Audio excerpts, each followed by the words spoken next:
Bon, je dois dire humblement que nous avons eu la même réaction spontanée d'indignation, à l'instar de tout Sénégalais,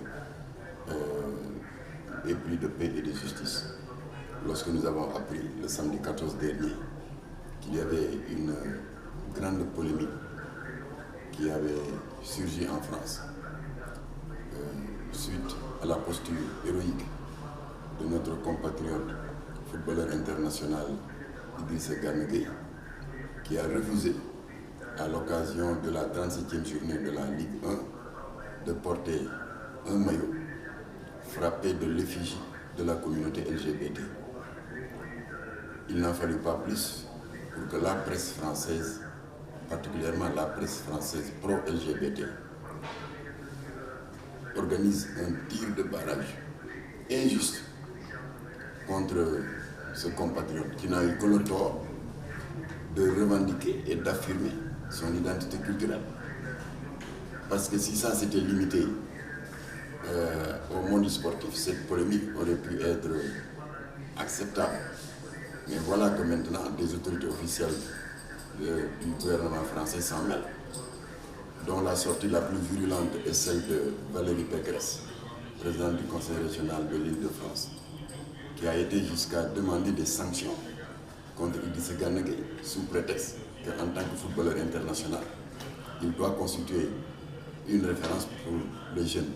Ça, c'est le monde à l'envers.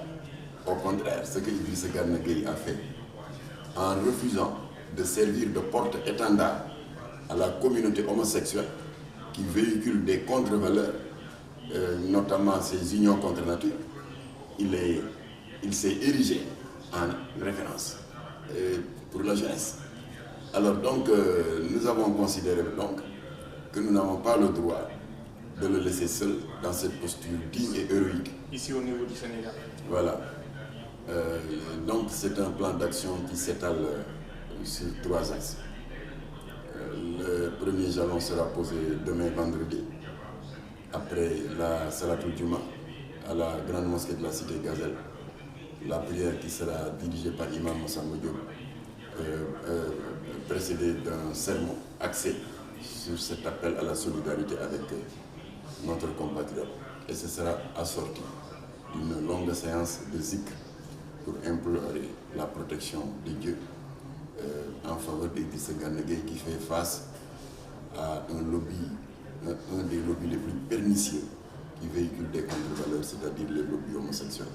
Le deuxième plan d'action consiste à fédérer toutes les initiatives, parce que je viens de raccrocher avec Guy Marius Sagna de France Frappe Dégage, de Boubacar Diallo, activiste qui évolue à la Médina, parce que n'oublions pas que Idrissa Gana Gueye est un enfant de la Médina, et d'autres associations sportives et culturelles de Guédiawaye dirigées par Seydina Oumar Ndiaye.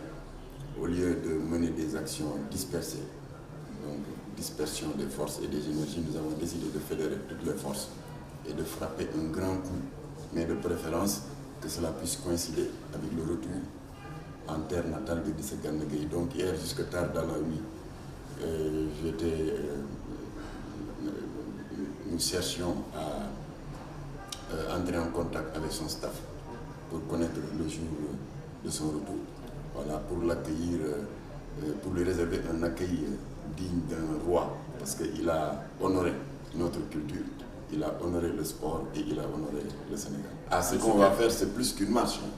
Voilà, parce que ah oui, dans les prochaines heures. Mais c'est pas encore fixé. Voilà, j'attends le retour du staff de Idrissa Gana Gueye qui nous donnera les indications précises de la date de son retour. Et en ce moment-là, nous informerons la presse. Et c'est un enfant de la Médina. Donc toute la Médina est mobilisée. Et rien que la Médina aurait suffi. Une posture d'exigence de la réciprocité. Pour prendre le cas de Valérie Pécresse, qui a été la première à solliciter de la part du Paris Saint-Germain des sanctions contre Idrissa Gana Gueye. Nous lui disons d'accord, c'est votre droit le plus absolu parce qu'on est en démocratie. Bon, au nom de cette démocratie, nous également, nous exigerons de la part de l'État du Sénégal que Valérie Pécresse fasse preuve de dignité en nous restituant notre docteur honoris causa Parce qu'il ne faut pas oublier que le 6 mars 2015, à l'occasion d'une grande journée de réflexion et de communication sur la modernisation de l'université et la mise en exergue des valeurs que ce temple du savoir est censé incarner, c'est en ce moment-là que Valérie Pécresse a été faite marraine de ces journées et élevée à la plus haute distinction universitaire, à savoir Dr Hans Causa. Elle doit comprendre que c'est sur la base des valeurs, des mêmes valeurs que défend aujourd'hui Idrissa Gana Gueye, que cette distinction lui a été accordée. Donc si elle est cohérente avec elle-même, elle doit faire preuve de dignité en restituant au Sénégal l'insigne, le diplôme et le titre de Dr Hans Causa. Si elle ne le fait pas, nous exigerons du Sénégal l'application de la réciprocité sans attendre que les éventuelles sanctions qui planent sur Idrissa entrent dans une phase active.